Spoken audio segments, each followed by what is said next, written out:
Hello there, it's Halo with the Armageddon Report. This is cyclone.com, of course. Tropical Depression Debby, still, around. Still definitely around. Will be around for a while if the red line is accurate. But she's finally moving away from Florida. Heavy rain threat decreasing. In fact, if you look at this, this is the day 1 map. And this is days 1 through 5. So this thing is quite a change from, it was just a few days ago where the combined 5-day total was something like 17 inches. I think it was over in this area. So yes, the flood conditions obviously still remain, but at least now they can begin to, bubble away, taper off, whatever the words would be when you're talking about flood. In the Atlantic, there is actually a 10% chance we'll be seeing Tropical Storm Ernesto, which is of course not very high, and it is actually on the map. It's just the default view of it has it right off of there. So there's the odd 10% chance. So, other news, Northwest Pacific Storm, Tropical Storm Doksuri, if that's, I have no idea how it's pronounced. It's also named Dindo, depends on which meteorological organization's webpage you visit.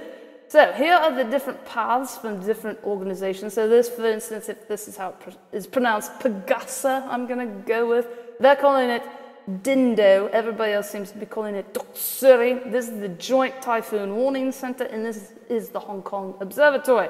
So for instance, if you look at this map where it has some names on it. So it's currently forecasted to, I don't know if this would be the word, but like brush the northern Philippines, and then make landfall near Hong Kong, or in Hong Kong, or whatnot. So, hopefully I can find a source of the raw data so we can put together a lovely interactive map that I'm sure will be out of date as soon as I put it together. Anyway, so that's what's going on. There is actually, I don't have any data for it at the moment, but somewhere, like, if you're looking at this map, I think it's like over in this area, there's a low chance of tropical cyclone formation out there. So that's something keep an eye on us, I don't know. But yes, that was not much of a segue at all, was it?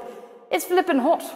These are the high temperatures forecast for today. So what I wish is that there was more distinguishing, colors or whatever between the hundreds and the 110, because there are like 110 somewhere in here. So like Phoenix, 110, 108, look at all that stuff. Oh my God, man.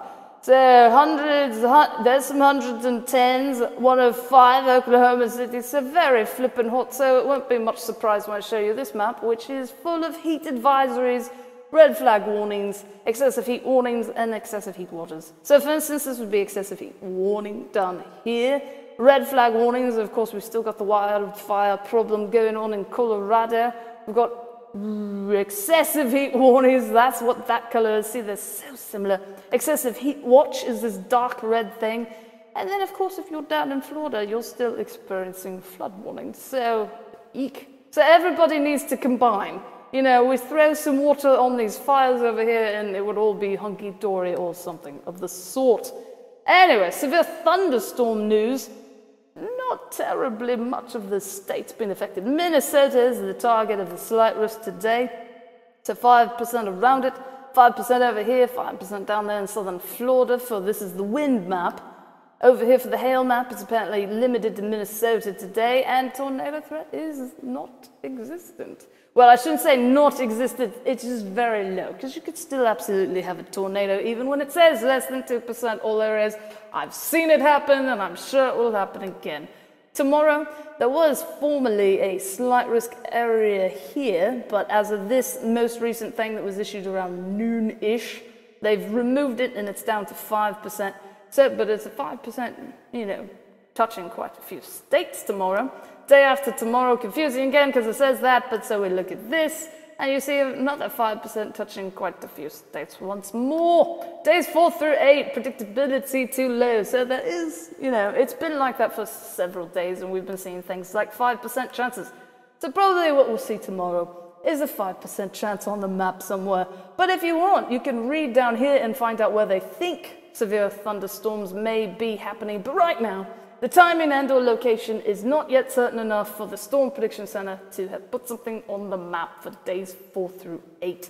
Right, so if you'd like to watch this in the future for some reason, I don't know, SevereWeatherTV.com is the official home of this wonderful screencast. Whenever it is, I remember to actually update the page. I've actually been getting pretty good about that, so I should maybe stop saying that. And of course, if you're interested in the somewhat tapered off severe thunderstorm threat, there's wikidwix.com, WICKEDWX.com. And of course, I'm trying to make cyclone, CYCLOCANE.com more relevant, you know.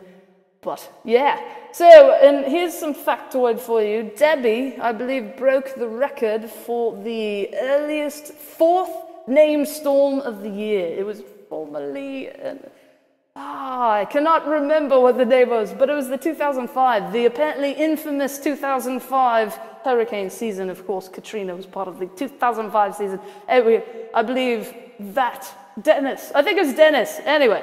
Dennis, I believe, was the former record holder, and it was like in July or August or something. Anyway, so, but however, to, you know, add something to that little factoid, that I read this. I'm not just saying this. I read it somewhere by someone much smarter than I. Just because the storm season kicked off earlier doesn't necessarily say anything about how the rest of the hurricane season will go. Anyway, so on that note, I don't know. So that's it. Yes, that's on that note, we're ending it. Anyway, enjoy your day. Hopefully you're not affected. Hopefully if you are affected by heat or floods or just weather in general, it doesn't become too much of a problem.